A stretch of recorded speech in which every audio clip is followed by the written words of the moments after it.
Camping Tales by Earl Iazon Paragon. Read by Iazon Paragon. Bardic Minstrel of Novia. The Labyrinth. Rising from a pleasant afternoon nap, Ichi gazed anxiously toward a luxurious home in the distance. Stretching weary limbs, he recognized the gilded iron gates and manicured garden surrounding the local lord's residence. Scanning further south, he spotted Rina's shop. Positively smitten by images of her inviting glances and faint smiles, he decided that tonight would be the night he finally revealed his feelings for her. Ho-yo-he-hum, Ichi sang merrily as the road took him into town. Daylight turned to dusk when he rounded the walls of the Lord's manor. Suddenly, Rina's voice hummed the same playful tune from behind the wall.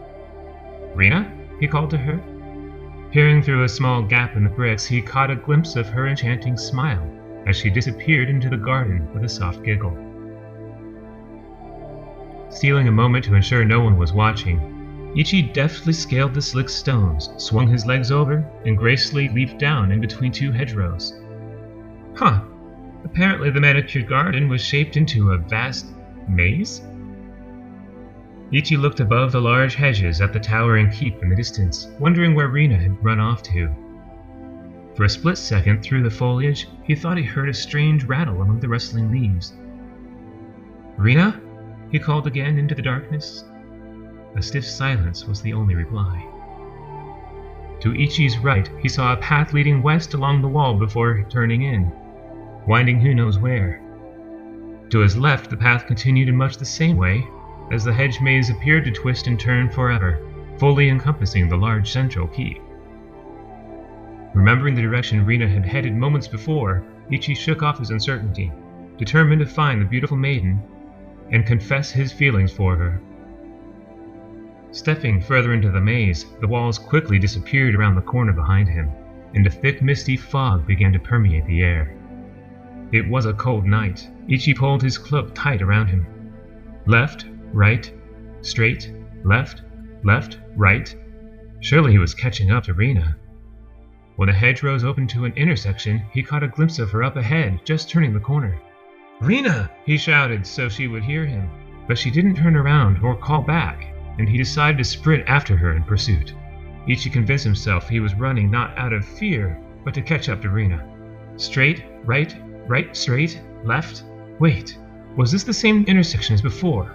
All the foliage looked the same every way he turned. In the growing fog, the keep was no longer visible, and Ichi began to lose all sense of direction. After several minutes, Ichi stopped to catch his breath. He realized that he was now hopelessly lost. What was that? Ichi panted as he turned toward the sound. He felt the hairs on the back of his neck stand on end. Louder now, much closer this time. "Who's there? I should warn you, I'm armed!" Ichi spoke into the fog, bending down to pick up a reasonably sized stone from the ground.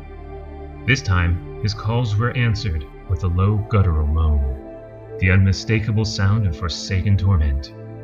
Bony apparitions emerged from the dense fog a mere arm's reach from his face. Bewildered yet terrified, Ichi froze in panic, sweat dripping from every orifice. He dropped the stone. 3 skeletons stood facing him. Ichi staggered back and found his way blocked by a wall of hedges. The skeletons were waiting for something. Thoughts of a pleasant night's encounter were dashed by a sense of impending doom. Ichi felt cornered like a fox and began to wonder if he could overpower a being composed entirely of bones and make a run for it. But before he could put any plan into action, the skeleton to his right dropped to a bony knee. Following its empty stare, Ichi saw a cloaked figure of light and powerful dark magic swoop down from the swirling mist above. "I've waited for so very long," the Lich spoke with a decrepit yet powerful voice as it clenched Ichi's throat with its steely blue claws.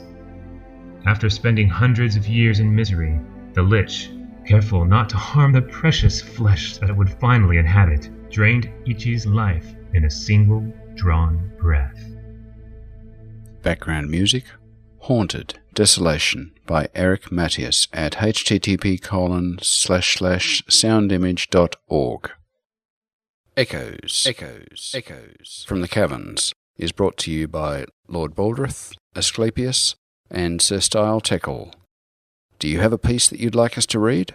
Please contact us at lordbaldrith@thecaverns.net, Asclepius@thecaverns.net, or style@thecaverns.net.